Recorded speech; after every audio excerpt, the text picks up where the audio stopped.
थोड़ी देर बाद थोड़ी एनर्जी आगे अल्लाह के उसके लिए बचाओ।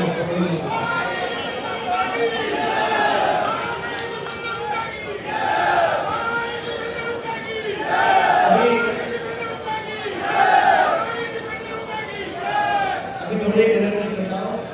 अभी जो है पदयात्रा करेंगे गर्मी में लगातार, आपकी सारी एनर्जी वहाँ पे हमें जरूरत है उस एनर्जी की। हमारे बीच में हमारे हरियाणा प्रदेश कांग्रेस कमेटी के लोकप्रिय अध्यक्ष, जिनके नेतृत्व में जो भी चुनाव हुआ आपने देखा, उस चुनाव में हरियाणा प्रदेश में कांग्रेस पार्टी की 1984 के बाद अगर सबसे ज्यादा मत प्रतिशत कांग्रेस पार्टी को मिला किसी भी लोकसभा चुनाव में 1984 के बाद, तो वो 2024 के लोकसभा चुनाव में चौधरी उदय भान जी के नेतृत्व में मिला। हमें बहुत बहुत बधाई देते हरियाणा प्रदेश कांग्रेस पार्टी के हमारे आदरणीय अध्यक्ष, हमारे बीच में हमारे आदरणीय पूर्व विधानसभा अध्यक्ष डॉक्टर रणजीत सिंह कादियान जी, हमारे पूर्व विधानसभा अध्यक्ष आदरणीय अशोक अरोड़ा जी, हमारे करनाल के सभी सम्मानित नेतागण, कई नेता नाम नहीं है क्योंकि आप लोग बैठे हैं तो साथ चलेंगे। अभी सभी हमारे सम्मानित विधायकगण, पूर्व विधायकगण के बाद इस कार्यक्रम में उपस्थित है और सभी पार्टी के हमारे सम्मानित कार्यकर्ता साथियों, पिता बोले बुजुर्ग नौजवान साथी, माताएं बहनें, आज भाषण का समय नहीं, ना ही कार्यक्रम भाषण का, क्योंकि हम तो निकले हैं भारतीय जनता पार्टी सरकार से 10 साल के उनके कार्यकाल का हिसाब मांगने के लिए, हरियाणा मांगे हिसाब। जब ये कार्यक्रम अखिल भारतीय कांग्रेस कमेटी ने कार्यक्रम और प्रदेश कांग्रेस कार्यक्रम का सुझाव प्रस्तावित किया, सुझाव दिया और प्रदेश कांग्रेस कमेटी ने इस कार्यक्रम को चंडीगढ़ में जब इस कार्यक्रम की घोषणा करी मीटिंग और जब निर्णय हुआ कि सभी विधानसभा क्षेत्रों में हम जाएंगे, तो हरियाणा कोने कोने से सभी के बुलावे आए कि एमपी साहब आप यहाँ से शुरू करो, आप इस कोने से शुरू करो, आप इस विधानसभा क्षेत्र से शुरू करो। लेकिन ये निर्णय हमने लिया कि इस कार्यक्रम को अगर शुरू करने के लिए अगर कोई उपयुक्त स्थान है जहाँ से शुरू किया जाए, क्योंकि 10 साल आज हरियाणा जो विकास की खुशहाली की पटरी से उतर गया, आज जो लोगों के रौनक चेहरे पे रौनक होता था, आज वो रौनक छिन गया हरियाणा में। उसके लिए कोई जिम्मेदार है तो दोनों मौजूदा पूर्व मुख्यमंत्री जो करनाल से जनप्रतिनिधि वो जिम्मेदार है। तो हम ये सवाल लेंगे, सबसे पहले हमने कहा शुरुआत करेंगे तो करनाल से शुरू करेंगे, और जो हमने यहाँ से शुरुआत करने के लिए हमने घोषणा करी करनाल से शुरू करेंगे, तो मैं लेके आया था नायक सिंह जी का की प्रेस स्टेटमेंट आई कि हरियाणा मांगे हिसाब, तो किस चीज का हिसाब, किस चीज का हिसाब? हिसाब तो आपको देना पड़ेगा, हरियाणा की जनता को देना पड़ेगा। प्रजातंत्र में अगर जनता को हिसाब नहीं दोगे तो मुख्यमंत्री जी किसको हिसाब दोगे? आप ये भी बताओ इस बात का हिसाब कि आज 10 साल के बाद आपकी सरकार के बाद देश में सबसे ज्यादा बेरोजगारी हरियाणा में क्यों है? क्यों भारत सरकार संसद में हर तरीके सत्र में भारत सरकार ने संसद में एक प्रश्न के उत्तर में बताया कि 28 राज्यों में सबसे ज्यादा बेरोजगारी और कांग्रेस की हुड्डा सरकार के मुकाबले 3 गुना बेरोजगारी हरियाणा में इस वर्ष है। पिछले 5 साल से सबसे ज्यादा बेरोजगारी आज हरियाणा में 37.3% बेरोजगारी दर। आज हरियाणा के नौजवान को आपने बेरोजगारी की दर में उनके भविष्य को चौपट करने का काम किया। हरियाणा मांगे हिसाब। आज हरियाणा का नौजवान कहीं डिप्रेशन की तरफ, कहीं नशा आ गया, पंजाब से ज्यादा नशा हरियाणा में। हरियाणा मांगे हिसाब कि पंजाब से आगे नशे में हरियाणा क्यों निकला? देश में सबसे ज्यादा बेरोजगारी हरियाणा में क्यों हुई? हरियाणा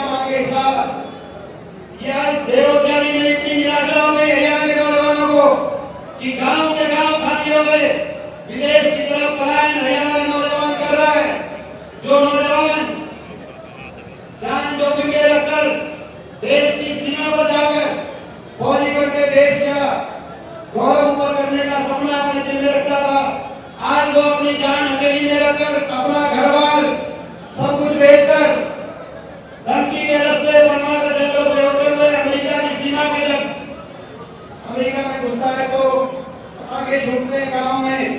ऐसी स्थिति बन गई। देश में सबसे ज्यादा पलायन आज हरियाणा में, देश में सबसे ज्यादा नशा हरियाणा में, देश में सबसे ज्यादा बेरोजगारी हरियाणा में।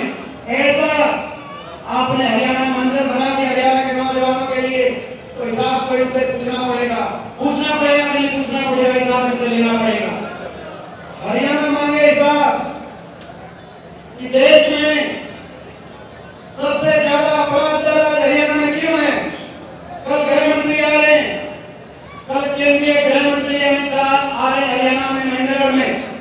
मैं उनसे पूछना चाहता हूं कि उनके महकमे ने, उनके मंत्रालय ने जो रिपोर्ट जारी करी, नेशनल क्राइम ब्यूरो की रिपोर्ट, उसके अनुसार देश में सबसे ज्यादा फिरौती दर, देश में सबसे ज्यादा अपहरण दर, सबसे ज्यादा डकैती दर और देश में दूसरे नंबर पर हत्या दर, देश में सबसे ज्यादा अपराध दर आज हरियाणा में क्यों हो गया 10 साल के बाद? 10 साल का क्या कार्यकाल आपका रहा? ये आज दहशत एक गंगार में, पानीपत में, पूरे प्रदेश में एक व्यापारी के पास आज विरोधियों की कॉल आ रही है।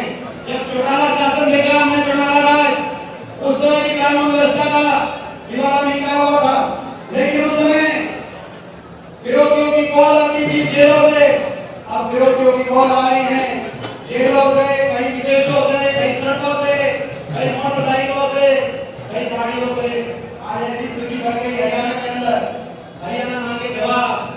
आज देश में सबसे ज्यादा जन विरोधी पोर्टल, ये सबसे ज्यादा जन विरोधी पोर्टल हरियाणा में क्यों लागू किए गए? गरीब आदमी को तो जन सुविधाएं दो, उनके घर में पहुंचकर उनकी सुविधाएं देने का आपको काम करना चाहिए था, लेकिन उनको कागजों में, कोर्टों में, आईडियों में आपने उलझा दिया और इन आईडियों को भ्रष्टाचार का आपने केंद्र बनवा दिया। मैं पूछना चाहता हूँ, जब अमित शाह में आए तो ये बताएं, ये फैमिली आईडी और पहचान पत्र ये गुजरात में भी नहीं लागू है। गुजरात में आपकी सरकार है, आप गुजरात मॉडल का काम करते हैं, नाम लेते हैं, गुजरात में तो लागू नहीं। ये सारी चीज हरियाणा में लागू कर दी गया गरीब आदमी का। हरियाणा में गरीब आदमी की कमर तोड़ने का काम इन कोर्टों के माध्यम से आपने क्यों किया? हरियाणा मांगे हिसाब। हरियाणा हिसाब मांगे कि आज भ्रष्टाचार एक के बाद एक घोटाले लगातार हरियाणा में, कहीं खनन घोटाला, कहीं यमुनानगर खनन घोटाला, कहीं शराब घोटाला, कहीं मेट्रो रूट घोटाला, अमृत योजना घोटाला, कहीं स्मार्ट सिटी का घोटाला। कर्नाटक में भी हम देख रहे हैं स्मार्ट सिटी के नाम पर आज हरियाणा में हिसाब नहीं मांगता, कर्नाटक में हिसाब मांग रहा है। क्या हुआ स्मार्ट सिटी के नाम पर? आज बारिश हुई थी, शहर पानी से पानी भर गया, पूरे शहर में चारों तरफ जहां में की पार्टी नहीं बनी कर्नाटक में। हरियाणा मांगे हिसाब। क्या इतना भ्रष्टाचार कि डबल इंजन से बीजेपी और जेजेपी ने लूटने का काम किया, दुष्यंत चौटाला ने और बीजेपी के मंत्रियों ने। और लूटने के बाद जब गठबंधन टूटा इलेक्शन से एक पहले, तो बीजेपी वाले कह रहे हैं कि दुष्यंत चौटाला के घोटालों की जांच कराएंगे, और दुष्यंत चौटाला कह रहे हैं बीजेपी के घोटालों के राज बताएंगे। दोनों मिलकर लूट गए इलेक्शन से पहले, गठबंधन तोड़ गए, लोग के बीच में आगे 5 साल तक आपको ना एक दूसरे घोटालों के राज नहीं पता थे, मिलजुल के आपने लूट किया। हरियाणा मांगे हिसाब। हरियाणा मांगे हिसाब कि हरियाणा में हर वर्ग को सड़क पे क्यों आना पड़ा इन 10 साल में? हर वर्ग के साथ इतना अन्याय क्यों हुआ? हर वर्ग के साथ इतनी अनसुनी क्यों हुई? देश के इतिहास में लिखा जाएगा, सारे इतिहास में लिखा जाएगा कि एक सरकार थी हरियाणा में, बीजेपी की सरकार, जिस सरकार में छोटे छोटे स्कूल के बच्चों को धरने पर बैठना पड़ा। 500 स्कूल बंद कर दिए, 1000 स्कूल बंद कर दिए, बंद कर दिए, 500 स्कूलों में धरने हुए। मैं खुद गया कई धरनों में, छोटे छोटे बच्चे, कोई फर्स्ट क्लास था, कोई नर्सरी था, कोई सेकेंड था, स्कूल के बाहर महीने महीने 2-2 महीने धरनों पर बैठे। देश में ऐसा काला इतिहास नहीं लिखा गया। स्कूल के बच्चों से लेकर हमारी बेटियों तक, जिनको दिल्ली जंतर मंतर पे जाकर न्याय के लिए धरना देना पड़ा और जिनको घसीटवाना का आज सरकार ने किया, आज तक उनको न्याय नहीं मिला है। सरकार तो केवल न्याय के लिए होती है, न्याय दिलाना सरकार का काम होता है। बेटी बचाओ का नारा था, बेटी पढ़ाओ बेटी बचाओ, लेकिन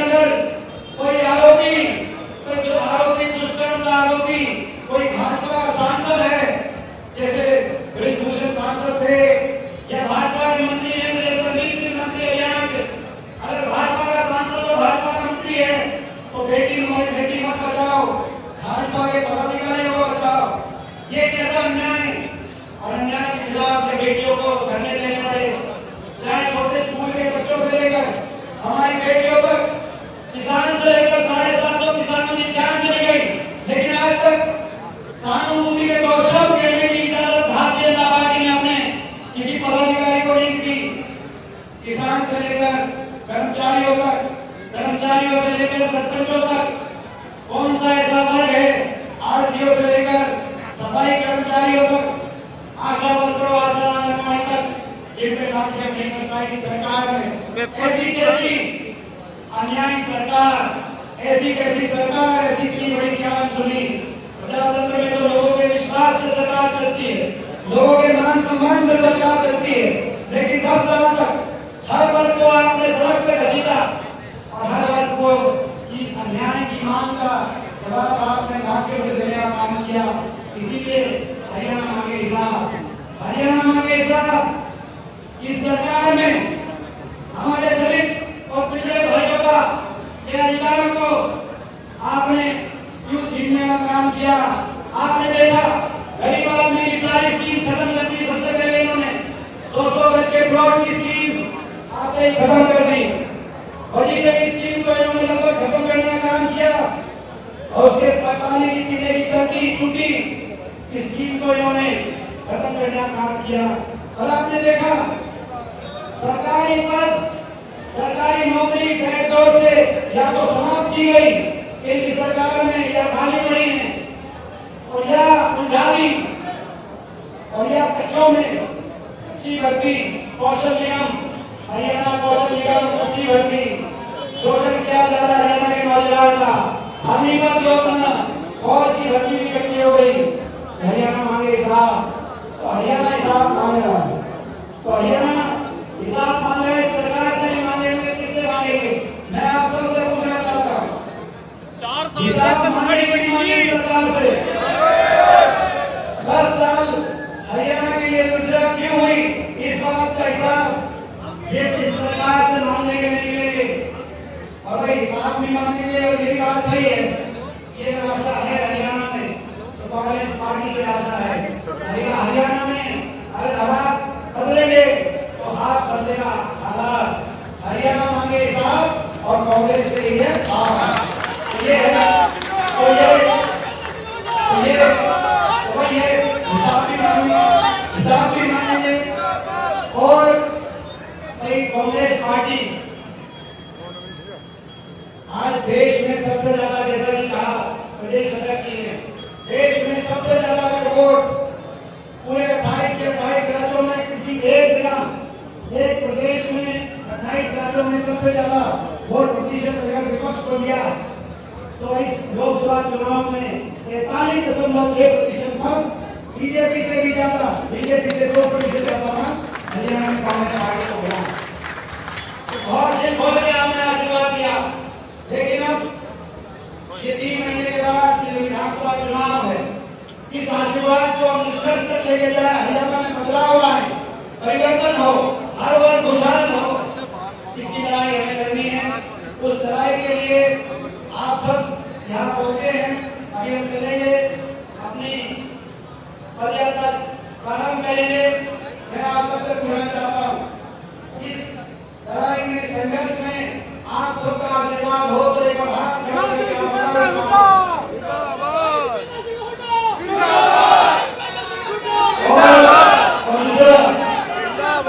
दूसरा मैं आप सबसे पूछना चाहता हूँ कि आपका आशीर्वाद और ये लड़ाई मिलजुल के लड़ेंगे।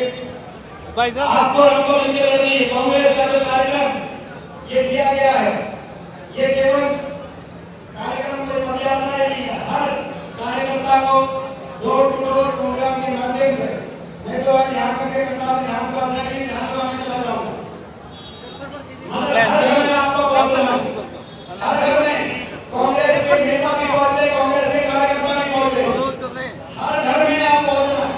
मैं हर विधानसभा में पहुंचूंगा, मैं आपको एक विश्वास दिलाता हूँ। बहुत आपका आशीर्वाद मिला। हरियाणा में 5 लोकसभा सांसद हम जीत के आए, लेकिन 10 के 10 लोकसभा सीटों पे कांग्रेस के मत प्रतिशत में जबरदस्त बढ़ोतरी हुई और भाजपा के मत प्रतिशत में हर विधानसभा क्षेत्र और हर लोकसभा क्षेत्र में जबरदस्त गिरावट आई। मुझे भी बहुत आशीर्वाद मिला। देश में कांग्रेस पार्टी की दूसरी बड़ी जीत मुझे के रूप में बहुत आशीर्वाद